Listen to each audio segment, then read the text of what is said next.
හරිෝ දැන් අපේ 2023 පේපගේ 10වෙනි ප්‍රශ්නය අයිනික සංයෝග ගැන තියෙන හැබැයි අයිනික සංයෝග ගැන කතා කරද්දී අයිනික සංයෝග විතරක් පාඩම් ගන්න ගියොත් මේක හරියන වැඩක් නෙමෙයි. ඒ නිසා අනිවාර්යයෙන්ම අයිනික සංයෝග සහ සහසංයුජ සංයෝග දෙකම ලේසි විදිහට මතක තියාගන්න විදිහක් තමයි කියන්න යන්නේ මේ ප්‍රශ්නේ ලියන්න පුළුවන් විදිහට. එතකොට මුලින්ම සහසංයුජ සංයෝග ගැන කතා කරොත් එමෙතන සහසංයුජ සංයෝග හැදලා තියෙන්නේ මේ මෙහෙම කරමු අපි දැන් පන්තියක් ගත්තම පන්ති වල ඉන්නවනේ මේ එක එක ළමයි එක එක විදිහුන් ඉන්නවනේ නසාරාණි උන් ඉන්නවා හොඳට වැඩ කරන උන් ඉන්නවා සුපිරි උන් ඉන්නවා මෙලෝ වැඩක් නැති එහෙම නැහැ ඔක්කොම හොඳුන් ඉන්නේ අපි හිතමුකෝ මේ හොඳුන් ඉන්නවා මෙලෝ වැඩක් නැති උනුත් ඉන්නවා කියලා සහසංයෝග සංයෝග කියන්නේ මේ මෙලෝ වැඩක් නැති එකේ පන්ති ඉන්න ගන්න දෙයක් නැති අර කරන්න මෙලෝ දෙයක් කරන්න නැති එහෙම වැඩක් නැති එක තමයි සහසංයුජ සංයෝග කියන්නේ අයනික සංයෝග කියන්නේ පන්තින ඩයල් එක ඕනි දෙයක් සුපිරි වැඩිම හැම දෙයක්ම වැඩියෙන් තියෙන ලකුණු වැඩියෙන් තියෙන සුපිරි ඩයල් එක තමයි අයනික කියලා කියන්නේ සහසංයුජ කිව්වම ඉතින් වැඩක් නැති එකක්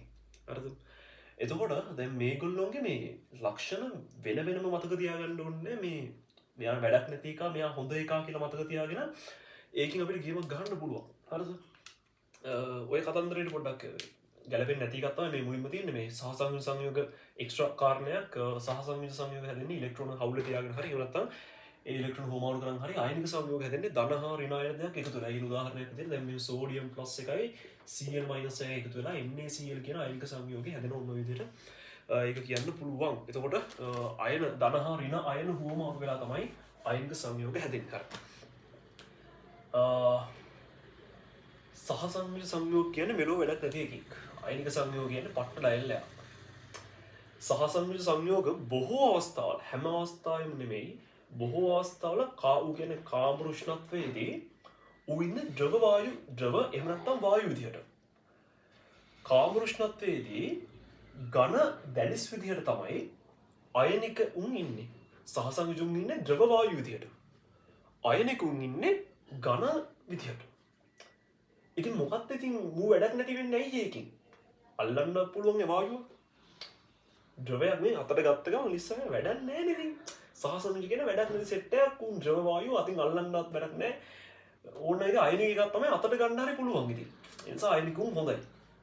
මේ මුන් බලන්න ද්‍රවාංග තාපාංග 15යි. වැඩක් නැහැ මිලෝ වැඩක් නැහැ ද්‍රවාංග තාපාංග 15යි. ඒකට මුන් මේ ද්‍රවාංග තාපාංග ඉහළයි. සුපිරි අයනික.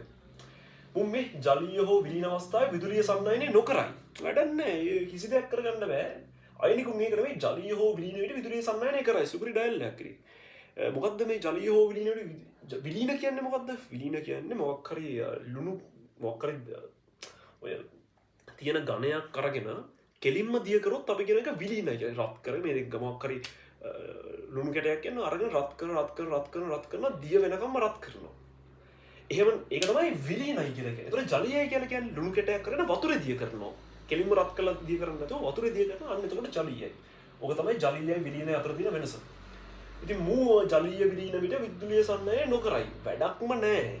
මූ ජලීය විලීන කොට විදුලිය සම්නයනය කරයි. සුපිරි ඩයල් එක. මේ මෙයා බලන්න දැන් ආයේ සහසම්ගේ වැඩක් නැති එක. බොහෝ විට ජලයේ දිය නොවේ. වැඩක් නැහැ. දිය වෙන්නෙත් නැහැ. විනෝදයක් බෑ උට. බොහෝ විට ජලයේ දිය වේ. අයනික සංයෝග දැන් NaCl කියන ලුණු කියන්නේත් අයනික සංයෝගයක් නේ. වතුරේ දිය වෙනවා. බොහෝ විට සුපිරි ඩයල් එක. ඉතින් සහසංයුජ කියන්නේ මෙලෝම දෙයක් බැරි එකකින්. අයනික කියන්නේ හැමදේම පුළුවන් එකකින්. ඔය හැමදේම පුළුවන් උන් ඉන්නව නේද? උන්ටත් සමහර දේවල් බෑ හැබැයි. හරිද? ඔය අයනික උනත් ඝන අවස්ථාවේ හිටියොත් එහෙම ජලීය හෝ විලීන අවස්ථාවේ විදුලිය සම්නයනය කරනවා. හැබැයි ඝන අවස්ථාවේදී උට විදුලිය සම්නයනය කරන්න බෑ. ඇයි ඝන අවස්ථාවේදී විදුලිය සම්නයනය කරන්න බැරි? සහසංයුජ කියන්නේ කිසිම ශක්තිමත් භාවයක් නැති එකක්. සහසංයුජ බන්ධන කියන්නේ අයනිකේම පට්ට ශක්තිමත්. ඒ නිසා ඝන අවස්ථාවේදී එයාට විදුලිය සම්නයනය කරන්න නිදහස් ඉලෙක්ට්‍රෝන නැහැ. එයා තදින් බැඳිලා ඉන්නේ. ඒ නිසා ඝන අවස්ථාවේ විතරක් අර සුපිරිම ඩයල් එකට කියන අයනික සංයෝග වලට ඝන අවස්ථාවේ විතරක් විදුලිය සම්නයනය කරන්න බෑ. හැබැයි ඉතුරු අවස්ථාවල යාට විදුලිය සම්නයනය කරන්න පුළුවන්. ඔන්න ඕක ස්පෙෂලි මතක තියාගන්න ඕන එකක්. මුට හැමදේම පුළුවන්. පට්ට ඩයල් එකක්. හැබැයි ඝන අවස්ථාවේදී විදුලිය සම්නයනය කරන්න නම් බෑ අර කොච්චර දේවල් පුළුවන් වුණා. ඒතර මේක ගත්තොත් එහෙම බලමු උත්තර 4 ඝන අවස්ථාවේදී විදුලිය සම්නයනය කරයි. වැරදිනේ අසත්‍ය ප්‍රකාශ තමයි අහන්නේ. සත්‍ය ප්‍රකාශ අහන්නේ. ගනවස්සාාව විලිසන්නයනෙ කරයි වැරදිනේ දැම්ම කිව කරන්න බෑ සියල්ල ඉතා හොඳින් ජලය දියවේ ඉතා හොඳින් ජලය දියනොමේ හරි හැබැයි සියල්ල නෙමේ බොහෝ ඒවනේ සියල්ල ජලය හොඳින් දියනේ බොහෝ ඒවනේ ඉට පස්සේ තාපාංක හා ද්‍රවාංක ඉතා ඉහලාගයක් ගනි අන්න ඒක හරි පළවෙනික වැරදි දෙවනික වැරදි තුන්වෙනික හරි විලීන අවස්ථාව විදුලිය සන්නේ නොකරයි නෑනේ විලීන අවස්ථාව විදුලිය සන්නය කරන්න පුළුවන්නේ ගණ අවස්ථාව විතරයින බැරි හරි ඉතින් උත්තරේ තුන මොකක්ද තාපාංක හරි උත්තරය හන්නේ තාපංහා ද්‍රවාංක ඉතා ඉහලාගයක් ගන්නවා